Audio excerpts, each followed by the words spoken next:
శ్రీ గురుభ్యో నమః. నేను చెప్పేది ఈ విషయం విమర్శగా తీసుకోకుండా మీ వ్యక్తిగత స్వానుభవంగా ఆలోచించండి. సత్యమైన సంఘటన. మా స్నేహితుడిది ఒక గోశాల ఉంది. అందులో 5 ఆవుల్ని రోజు బయటికి వదులుతారు. సాయంత్రం పూట నేను ఒకరోజు అతనితో మాట్లాడడానికి వెళ్ళి ఆ గోశాల దగ్గర ఉన్నప్పుడు 5 ఆవులు వచ్చినాయి. ఈలోపు కొంతమంది ఆధ్యాత్మిక ప్రియులు చాలా ఖరీదైన ఆహార తినుబండరాలు తీసుకొచ్చి ఈ బయట నుంచి వచ్చిన ఆవులకు పెడుతున్నారు. అవి తింటలేదు.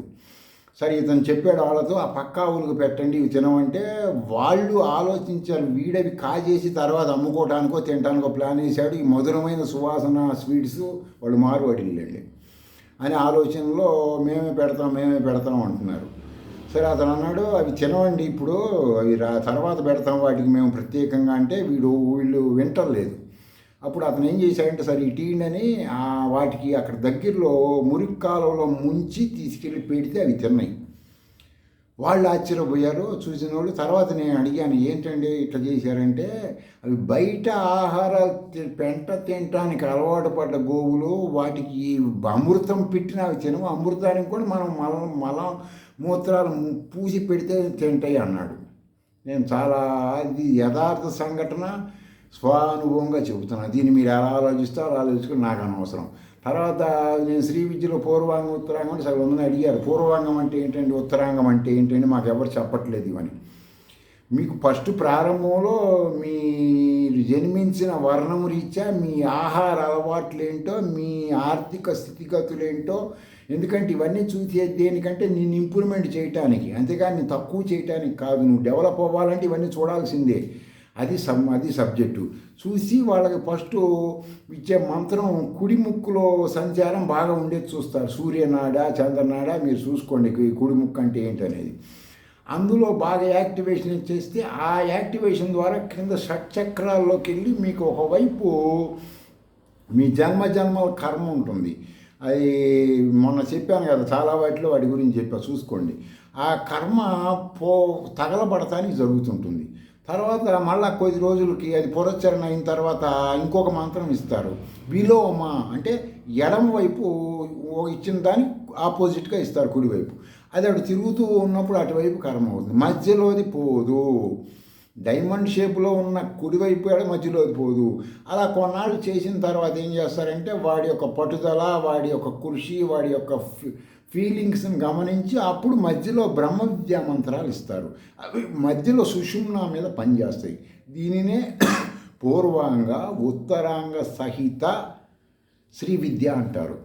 ఇది నేను చెప్పేది. ఇప్పుడు చాలామంది వనదుర్గా మహావిద్య మంత్రం ఇందాక చెప్పాను నేను, వనదుర్గతో సమానం అని. ఎలా సమానం అంటే, చాందోకోపనిషత్తులో 6, 8, 1లో ఉంటుంది, షార్ట్ హ్యాండ్లో చూసుకోండి. తర్వాత వచ్చేసి తైత్రేయ ఉపనిషత్తులో 2, 1, 2, 5లో ఉంటుంది, చూసుకోండి. అంటే వాటిలో ఉండేటువంటి లాంగ్వేజ్ని మీరు అర్థం చేసుకోవాలని మీరు అనుష్ఠానం చేయాలి. లేదు అందులో ఉండేది కొంత మాకు అర్థమై చెప్పండి, నాకున్న జ్ఞానంతో చెప్తాను, కానీ అందరికీ అర్థమయ్యేది మేధావులకి నేను చెప్పలేను. అది వనదుర్గా మహావిద్యలో ఉత్తిష్ట పురుషి అని ఒక సౌండ్ వస్తుంది. దాని అర్థం ఏంటంటే, ఆ నిద్రపోతున్నప్పుడు ఒక మనిషిని లేపినట్టు లేపటం. లేచిన మనిషి ఏమడుగుతుందంటే కిం స్వపిషి అంటుంది, నేనేం చెయ్యాలి అంటుంది. అప్పుడు వాడు ఏం చెప్తాడు, యది శక్యమశక్యం భయం మే సముపస్థితం.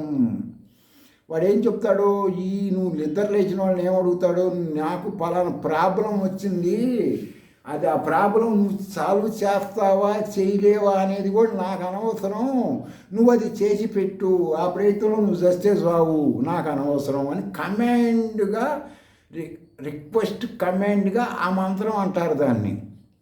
చాలా పవర్ఫుల్ మంత్రం. అంతేగాని అది చేసామండి మేము, అది చేసాము, ఇవన్నీ కాదు. దాన్ని శృతులు ఏం చెబుతున్నాయి అంటే, వాటిని ఇంటర్నల్గా ఆ మంత్రం వలన వాడిలో అవిద్య జ్ఞానం నశించిపోయి నేనే పరబ్రహ్మ అనే జ్ఞానం రావడానికి దాన్ని యూజ్ చేసుకోమని చెబుతున్నారు శృతులలో.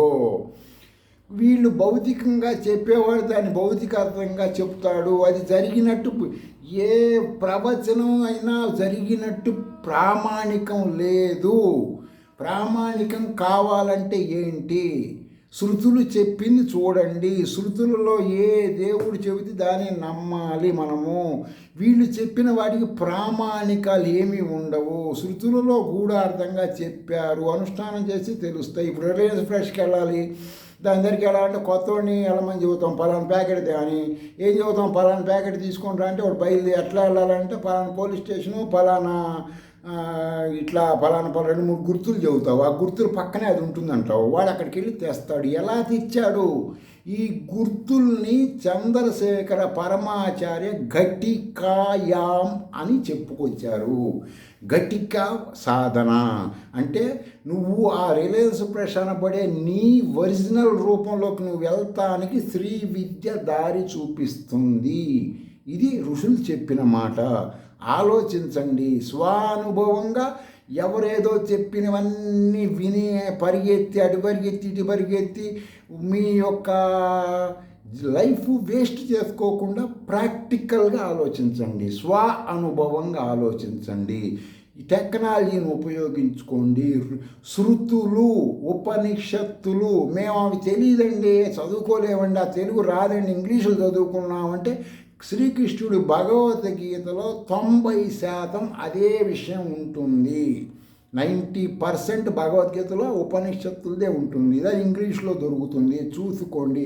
చదివిన తర్వాత దాన్ని మీరు ఒక మంత్రం చేస్తే కానీ స్వానుభవానికి రాదు. మంత్రం చేయకపోతే రాదు. స్వస్తి.